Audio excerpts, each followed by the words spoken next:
ladies and gentlemen, gather round because I've got something for all you truck lovers and camping enthusiasts out there. Ever dreamt of turning your Toyota Tacoma into a luxurious RV? No, it's not a trick or a sci-fi fantasy. Thanks to Catapult Adventure Vehicle Outfitter, Catapult AV, it's a reality. Imagine a pickup topper that's not just a topper, but a full-on living space. Catapult AV has made it possible with laser-cut aluminum that attaches to your bed rails. It's like adding an extra floor to your truck. The topper features a strut-assisted pop-up roof, giving you more headroom than a giraffe at a limbo contest. And with four-season design, Havelock wool insulation, and optional turn overland windows, you'll be comfy, whether you're parked in a snowstorm or under the blazing sun. Now let's talk about the launch pad floor plate. This is where things get really interesting. It's a custom-fit composite floor that turns your truck bed into a modular RV.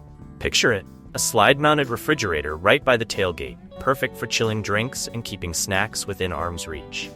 An aluminum storage box bench over the driver's side wheel well, and an aluminum sink unit over the passenger side wheel well mean you've got all the essentials. And the 52 by 78 by 4-inch Nemo Roamer inflatable mattress? It's like sleeping on a cloud that fits in your truck. But here's where Catapult AV really shines. Versatility. If you already have a topper and thought your camping setup was as good as it gets, think again. Their system is compatible with various toppers, but you can upgrade without ditching your old gear. Pricing? Glad you asked.